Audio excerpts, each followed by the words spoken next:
이사야 선지자는 1장에서 지금 현재 예루살렘과 유다의 상황에 대해서 얘기해 주고 있습니다. 하나님께서 이사야를 통해서 전해지는 메시지 중에서 지난주에 1장 10절부터 20절까지의 말씀은 그들이 율법에 대해서 자기 마음대로 순종함으로 하나님께서는 율법을 오용하고 남용하는 그들의 재물 안 받겠다는 거죠. 그들의 절기도 거부합니다. 그들이 손을 펴고 기도할지라도 내가 받지 않겠다라고 거부하시면서 주님께서는 너희가 너희의 마음대로 너희의 뜻대로 순종하는 것이 아니라 내가 원하고 내 뜻대로 준행할 것을 말씀하시면서 지금까지의 삶을 깨끗하게 정돈하고 이제부터는 주님 원하시는 대로 살아라. 이것이 지난주의 상황 첫 번째였다면 오늘은 이 이스라엘 상황의 두 번째와 세 번째 내용이 등장합니다. 두 번째 이들에게 지적하시는 것은 뭐냐면 21절부터예요. 1장 21절부터 23절까지 하나님께서 선지자를 통해서 말씀하시는 건데 윤리를 상실했다라는 겁니다. 도덕이 부패했다라는 거예요. 너희들의 전체가 타락했다라는 겁니다. 그래서 21절에 신실하던 성읍이 그래요. 그러니까 신실한 성읍이라지 않고 신실하던 성읍이야. 전에는 이 성읍이 신실했어요. 근데 지금은 아니라는 거죠. 그래서 신실하던 성읍이 어떻게 됐냐 하면 21절에 어찌하여 창기가 되었는고 그러죠. 자기 돈을 받고 몸을 파는 창기처럼 신실하던 성읍이 이런 창기가 된 거예요. 이것은 첫 번째는 영적인 창녀를 의미합니다. 하나님이 내 남편이 되시는데 내 남편 되시는 하나님을 버리고 이방신을 섬기는 유다와 예루살렘을 향해서 너희가 어찌하여 이렇게 창기처럼 되었느냐라고 하고요. 두 번째는 육체적인 거죠. 이 백성들이 하나님을 떠나서 노선을 바꾸니까 이교 신앙에는 신앙생활 자체가 성적인 결합이 워낙 많다 보니 이 몸 자체가 부패해지고 아주 창기처럼 자기 몸을 그냥 성에 노출되어 있는 상태로 얘기하는 겁니다. 그리고 또한 21절에 정의가 충만하였고 공의가 그 가운데 원래 있었어요. 이것도 과거죠. 정의와 공의가 있었던 성읍이 이제는 누구뿐이다? 살인자들 뿐이다. 이제는 남을 죽이는 살인자들처럼 공의와 정의가 사라진 겁니다. 그래서 신실하던 성읍은 창기가 되었고 정의와 공의가 충만했던 땅에는 살인자들만 남았어요. 22절 내 은은 찌꺼기가 되었답니다. 이 찌꺼기라는 것은 은을 만들 때 은을 가공하기 전에 이 원석에 찌꺼기가 좀 불순물이 껴있겠죠. 그러면 은을 만들기 위해서 불순물 제거하는 작업을 합니다. 금도 마찬가지죠. 정금같이 만들려면은 온도를 높여서 불순물을 제거하고 금만 남게 되는 것처럼 은의 원석에도 이런 불순물이 찌꺼기인데 은의 찌꺼기가 꼈다라고 하지 않고 뭐라 하냐면 은이 찌꺼기가 됐대요. 그러니까 은은 사라지고 찌꺼기만 남은 겁니다. 이 성읍에. 그리고 22절 포도주에는 물이 섞였대요. 포도주가 100% 원액 포도주가 되어야 하는데 물을 탔습니다. 그럼 이것은 이미 포도주의 상품성을 떨어뜨리고 질을 완전히 떨어뜨린 거죠. 이렇게 혼합되어 있는 포도주와 물 순수하지 못한 겁니다. 23절 고관들 이 고관들은요 특징이 너무나 많아요. 23절 패역합니다. 도둑과 짝해요. 이들의 짝이 신실한 자들이 아니라 도둑놈이 짝이에요. 짝꿍이에요. 그리고 뇌물을 사랑합니다. 이 사랑한다라는 단어가 남녀 간의 열렬한 사랑을 쓸 때 쓰는 단어예요. 뇌물을 남녀가 사랑하는 그 열렬한 사랑처럼 사랑하는 거예요. 눈이 반짝반짝해요. 뇌물 어디서 안 주나 하고. 그래서 항상 이들의 마음은 손에 들려진 것이 나한테 와야 할 텐데 라는 뇌물만 기다리고 이어서 예물을 구합니다. 예물, 나한테 바쳐주는 돈, 뭐 나한테 바치는 옷 이런 나한테 뭔가 바칠 것 없나라는 예물만 구하다 보니 이들이 하지 않는 것 고아나 과부의 변호는 맞지 않습니다. 고아를 변호 맡아봤자 고아에게서 나한테 수익료가 안 떨어져요. 과부의 송사를 받아줘봤자 과부로부터 나에게 이익이 별로 없어요. 이때 당시에 가장 약자이기 때문에 이들에게는 경제적인 자립이 할 수 없는 상태입니다. 그러니 이들의 억울함을 풀어줘 봤자 나한테 이익이 되는 것이 없으니 이들의 변론을 할 이유가 없는 거예요. 이렇게 정의가 사라지고 윤리적으로 부패한 이스라엘 유다의 상태를 지금 지적해 주고 있는 겁니다. 근데 이게요, 뭐 대한민국과 비교할 바가 아닙니다. 왜냐하면 이스라엘, 특별히 예루살렘과 유다라는 것은 우리나라처럼 정치적인 국가를 말하는 것이 아니라 종교와 정치가 일치하는 하나님의 제사장 나라거든요. 그러니까 사실 이것은 교회에 대한 이야기입니다. 세상이 그런 거야 원래 그렇다 치는데 교회가 지금 이렇게 된 거예요. 교회가 창기처럼 되었습니다. 교회가 살인하고 있어요. 교회가 도둑과 짝하고 뇌물을 막 기다리고 사랑하고 누가 나한테 예물을 바치진 않을까 보고 있고, 교회가 약자들을 돌보지 않아요. 이익이 되지 않으면 교회가 그들을 돌보지 않아요. 이런 상태를 지금 지적하고 있는 거예요. 그래서 그럼 하나님께서는 어떻게 하실 것이냐? 24절부터 하나님이 이제 해결을 하십니다. 28절까지 해결을 하시는데, 이 해결에는 심판과 회복이 동시에 있어요. 그러니까 심판도 하나님의 해결 중에 하나인 겁니다. 어떻게 심판하실 거냐? 24절 같이 읽어보겠습니다. 시작. 그러므로 주 만군의 여호와 이스라엘의 전능자가 말씀하시되 슬프다. 내가 장차 내 대적에게 보응하여 내 마음을 편하게 하겠고 내 원수에게 보복하리라. 아멘. 이게 얼마나 두려운 말씀이냐 하면 내 대적 내 원수라 그러죠. 내 대적 내 원수가 아수르나 바벨론을 말하는 게 아닙니다. 내 대적 내 원수가 유다 백성이에요. 예루살렘을 내 대적 내 원수라고 하는 거예요. 하나님께서 택하신 민족에게 원수라고 하는 겁니다. 하나님께서 그렇게 사랑하셔서 모은 교회에게 내 원수에게 내가 보응해서 기쁨을 얻겠다라는 거예요. 이거 엄청난 선언이죠. 이렇게 부패하여서 교회 안에 윤리적으로 타락한 이 세상에 하나님의 해결책 첫 번째, 보응하겠다라는 거예요. 그렇기 때문에 하나님의 말씀을 잘 새겨 들으세요. 하나님께서 택하신 백성들 너무나 사랑하시는데 그 사랑하시기 때문에 우리가 하나님의 법을 떠나서 마음대로 살아가는 것에는 반드시 보응하십니다. 왜냐하면 그 보응에는 돌아오라는 하나님의 사인이 있거든요. 요즘에는 교회 성도들과 세상의 사람들이 구별이 잘 되지 않습니다. 세상에서 교회 다니는 사람들, 성도들, 집사, 권사, 목사, 장로가 세상에 딱 나갔을 때 정말 도덕적이야, 정말 윤리적이야, 우리랑 달라, 저 사람은 정말 깨끗하게 살아 라고 드러나는 분이 별로 없어요. 요즘에는 오히려 이렇게 얘기하죠. 장로도 똑같아, 목사도 똑같아, 이렇게 오히려 얘기를 해요. 이것은 어떻게 됐어요? 우리의 거룩함을 상실해버린 겁니다. 하나님을 믿는 자로서 윤리를 상실해버린 이스라엘의 모습이 오늘 우리랑 비슷하지 않습니까? 세상과 똑같이 창기처럼 살인자처럼 공의가 사라지고 정의가 사라지고 신실함도 사라지고, 은으로 그렇게 반짝반짝 빛나게 세워놨더니 그런 건 사라지고 찌꺼기만 남아버렸고, 주님께서 극상품 포도로 포도주를 만들어놨는데 완전히 혼합, 물을 섞어버려서 이런 하나님의 포도향도 다 사라지고 물탄 포도주가 되어버리고, 이 땅에서 제대로 공의로 판결해야 될 재판관들이나 지도자들은 돈 받으면 끝이에요. 그러니 교회 안에도 돈이 최고가 돼버렸죠. 물질이 최고가 된 겁니다.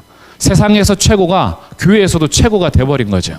이거는 유다 백성들에게 선언했던 그대로가 오늘날도 똑같다라는 거예요. 세상이 그런 것은 원래 그렇다 치더라도 그런 세상에서 구별해내신 자들이 교회잖아요. 근데 교회가 여전히 그러면 이거는 안 되는 겁니다. 여기에 대해서 하나님께서 첫 번째, 내가 보복할 거야, 내가 반드시 보응할 거야, 이렇게 사는 자들은 내 원수와 같고 내 대적과 같아 라고 하세요. 근데 두 번째 해결부터는요, 보복으로 끝나지 않고 25절, 보복에서 끝난다면 우리는 이제 큰일 났는데, 이 보복의 원 의도는 뭐냐 하면 25절, 내가 또 내 손을 내게 돌려 찌꺼기를 잿물로 씻듯이 녹여서 청결하게 하겠다. 보응의 궁극적인 목적은 뭐냐면 깨끗하게 하는 거예요. 내가 이렇게 내 원수처럼 여겨 보응의 결과 이들을 깨끗하게 하겠다라는 거예요. 찌꺼기를 다 제해버리겠다라는 거죠. 내 혼잣물을 다 제하여 버리겠다. 포도주에 섞인 물 내가 다 버리고 순수 포도주만 남기도록 내가 할 거야 라고 주님께서 두 번째 해결책을 내십니다. 세 번째, 주님께서는 어떻게 해결하실 것이냐? 26절이에요. 내가 내 재판관들을 처음과 같이 모사들을 본래와 같이 회복할 것이다. 돈에 눈이 멀고 뇌물에 눈이 멀고 예물을 구하고 그리고 도둑과 짝하며 패역하면서 고아나 과부를 돌아보지 않았던 재판관이나 모사가 원래 모습대로 회복이 될 거야 라고 하면서 지도자들도 하나님께서 다시 회복시킬 것에 대해서 말씀하십니다.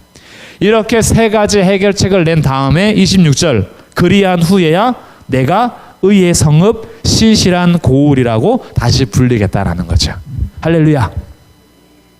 신실하게 교회를 불러내셨는데 이 교회가 신실함을 상실했을 때 하나님께서는 다시 이들을 신실한 성읍으로 회복시키겠다라는 겁니다. 그렇기 때문에 교회에는 소망이 있는 거예요.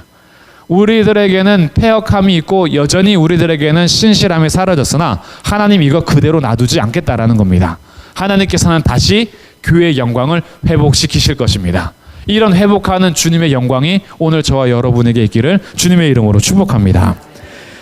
그리고 나서 시온은 27절, 정의로 다시 구속함을 받고 돌아온 자들은 공의로 구속함을 받아요. 여기 잘 보셔야 됩니다. 하나님께서 분명히 교회의 영광을 회복시키실 터이고 하나님께서 반드시 교회를 다시 일으키실 텐데 교회에 소속되어 있다라고 다 되는 게 아니라 누구를 하냐면 돌아온 자들을 공의로 구속하겠다라는 거예요. 교회 안에 있으면서도 돌아오지 않는 자들이 있습니다. 그러나 돌아오는 자들은 반드시 다시 구속하시겠다라는 거예요. 내가 그들을 살 거야 라고 얘기하는 겁니다. 그러나 28절, 끝까지 패역한 자들은 결국 죄인은 함께 패망하게 되고 여호와를 버린 자도 멸망할 것이다. 그러니 주님이 우리에게 원하시는 건 뭐예요? 너 끝까지 패역하고 돌아오지 않아서 망할래? 아니면 돌아와서 다시 회복의 자리에 있을래? 라고 우리에게 두 가지 길을 보여주시는 것. 이것이 윤리 상실에 대한 하나님의 말씀의 선언이고요. 자, 세 번째, 이 이스라엘에 대한 세 번째는 28절부터 31절인데 혼합주의에 대해서 얘기합니다. 첫 번째는 율법을 자기 마음대로 한 거고, 두 번째는 윤리가 상실된 거고, 세 번째 29절입니다. 29절 같이 읽어볼게요. 시작. 너희가 기뻐하던 상수리 나무로 말미암아 너희가 부끄러움을 당할 것이요 너희가 택한 동산으로 말미암아 수치를 당할 것이며. 상수리 나무하고 동산이 나오죠. 이 상수리 나무와 동산은 우상을 숭배하던 곳을 얘기하는 겁니다. 특히 상수리 나무는 아세라 우상 아시죠? 바알과 아세라 할 때 그 아세라를 섬기던 장소가 상수리 나무예요. 가나안에 살던 이 가나안 사람들이 상수리 나무 아래에서 아세라 신을 섬깁니다. 그래서 이 아세라는 다산을 상징하거든요. 다산과 풍요.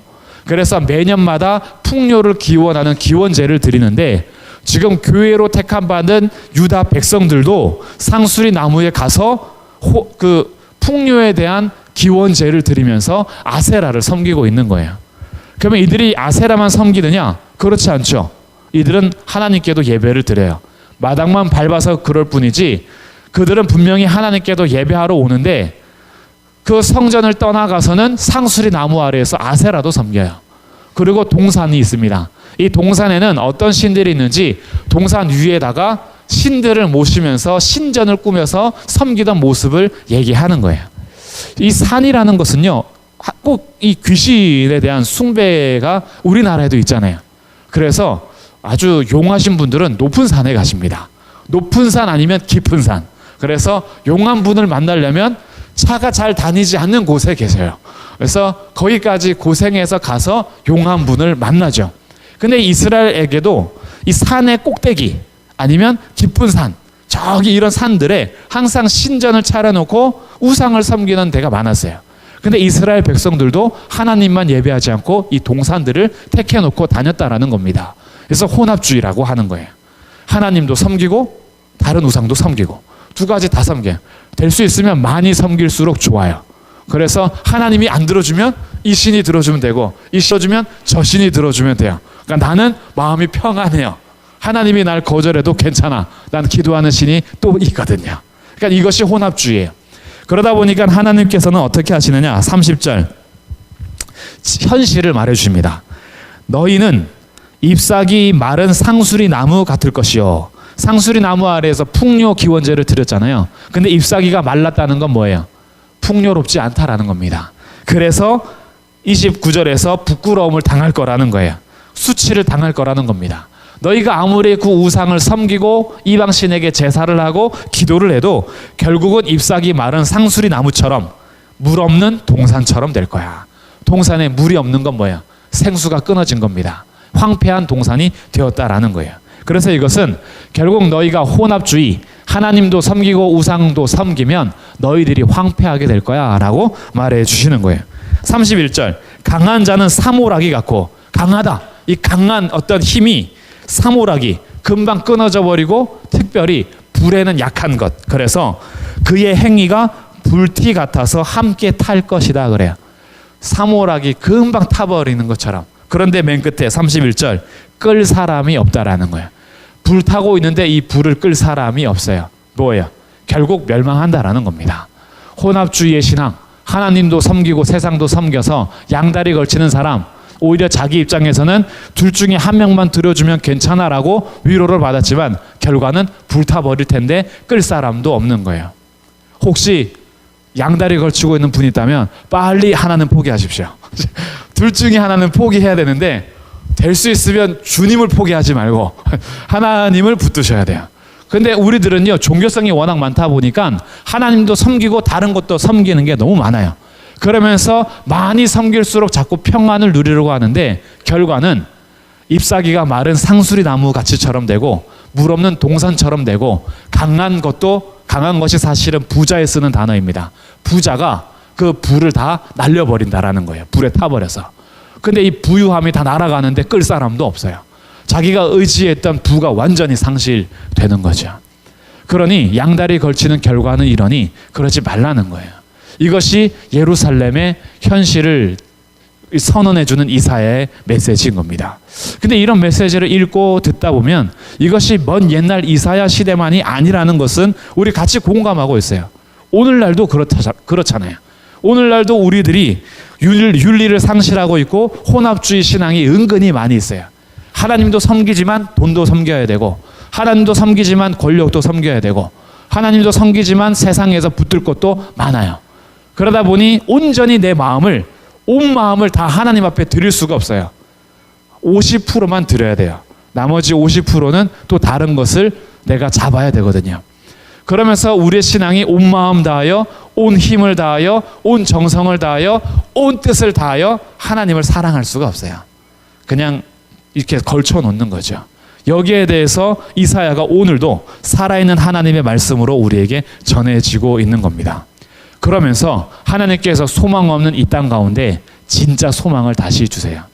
오늘 우리를 봐도 소망이 없는데 주님의 소망은 어디에서 선언되느냐? 2장 2절에서 선언이 됩니다. 2장 2절 말이래 여호와의 전이 산이 모든 산 꼭대기에 굳게 설 것이요. 여호와의 전의 산이에요. 그러니까 성전의 산이죠. 하나님이 거하시는 것을 상징하는 여호와의 전의 산이 어디에 굳게 서냐 하면 모든 산 꼭대기에 섭니다. 무슨 뜻이에요? 모든 산 꼭대기에 우상 신전이 있었어요. 근데 우상을 섬기던 모든 산 꼭대기에 하나님의 전이 들어선다라는 거예요. 하나님이 그렇게 하시겠다라는 겁니다. 모든 산 꼭대기의 우상들은 완전히 사라지고 하나님께서 모든 산 위를 점령하셔서 오직 하나님만 경배하도록 말일에 주님의 구원을 이루시겠다라는 거예요. 그렇기 때문에 모든 작은 산 위에 뛰어나리니 이런 결과, 첫 번째, 만방이 그리로 모여들게 됩니다. 만방에서 여호와의 전으로 몰려들고 있어요. 두 번째, 3절 많은 백성이 거기로 가면서 뭐라 하냐면 오라 그래요. 오라, 초청하는 겁니다. 우리가 여호와의 산에 같이 가자 그래요. 이게 지금 말일에 나타나는 현상입니다. 우리의 소망이에요. 소망의 말씀, 완전한 회복의 말씀이에요. 마지막 때가 되면 하나님께서 우상을 섬겼던 모든 산을 점령하시고 여호와의 선이 굳게 서게 하시는데, 여호와의 전이 굳게 서니까 많은 사람들이 만방에서 그 여호와의 전으로 모여듭니다. 그렇게 모여가면서 뭐라 하냐면 길에 서 있는 사람들, 뒤에 처진 사람들, 다른 데로 가는 사람들한테 와, 우리 같이 여호와의 산에 가자. 이리로 와라. 같이 우리 하나님께 가자라고 하면서 이들이 초청하는 겁니다.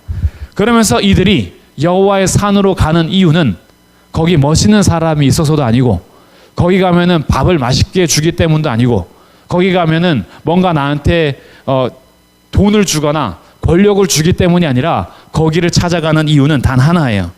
3절 한 4번째 줄에 이는 율법이 시온에서부터 나올 것이요 여호와의 말씀이 예루살렘에서부터 나올 것임이니라. 율법과 하나님의 말씀이 그 시온산 예루살렘에서부터 나온다라는 거예요. 만방에서 모여들고 그 많은 백성이 오라라고 하는 이유는 말씀을 듣기 위해서입니다. 하나님의 말씀이 시온산에서부터 선포되고 예루살렘에서부터 선포되니까 이들이 하나님의 말씀을 듣기 위해서 초청하고 있는 거예요. 가자, 우리가 함께 가자. 와라, 우리 같이 주의 말씀을 들으러 가자 라는 것이 주님께서 마지막 때에 이룰 하나님의 역사라는 겁니다. 그리고 이 일은 우리가 지금 보고 있는 거예요. 하나님의 때, 주님께서 이미 예수 그리스도를 보내주셔서 이 땅 가운데 복음을 완성하심으로 그리스도의 피값으로 교회를 세우신 다음에 만방에서 많은 사람들이 그리로 주의 말씀이 선포되는 곳으로 모여들게 하시고, 그 모여드는 사람들이 다른 많은 사람들을 초청하고 있어요. 오라, 우리가 함께 여호와의 산으로 가자. 이 기간은 주님께서 다시 오실 때까지 계속 주님께서 구원의 때, 은혜의 때를 주실 겁니다. 그러니 지금이 바로 이런 때예요. 우리가 같이 하나님의 말씀을 들으러 갈 때고 주의 말씀을 사모할 때, 이것이 바로 여기 이사야가 예언하고 있는 2절부터의 말씀인 겁니다. 이렇게 하나님의 말씀이 시온과 예루살렘에서부터 나오니까 4절, 그가 열방 사이에 판단하시며 많은 백성을 판결하시리니 무리가 그들의 칼을 쳐서 보습을 만들고 창을 쳐서 낫을 만들고. 칼이나 창은 전쟁 무기죠. 보습이나 낫은 농기구입니다. 전쟁 무기를 녹여서 농기구 만든다는 거예요. 뭐예요? 완전한 평화입니다. 전쟁이 사라지는 거예요. 그래서 그 뒤에 이 나라와 저 나라가 다시는 칼을 들고 서로 치지 아니하며 다시는 전쟁을 연습하지 아니하리라. 전쟁이 사라지고 평화가 가득한 것. 왜? 시온과 예루살렘에서부터. 시온이 곧 예루살렘입니다. 예루살렘의 별칭이 시온이고, 그러니까 이 시온 예루살렘에서 율법 하나님의 말씀이 나오고 있으니 이 땅 가운데 진정한 평화가 실현되는 거예요. 결국 교회의 영광, 교회의 소망은 마지막 때에 이루어 가시는 하나님의 이 역사에 있다라는 겁니다. 그래서 지금도 교회에서 주의 말씀을 통하여서 하나님의 말씀이 우리 가운데 전해지게 하고, 하나님의 기록된 성경을 통하여서 우리의 영혼에게 계속 양식을 먹여주시면서 우리 가운데 전쟁이 아니라 평화를 선언하고 계시는 거죠.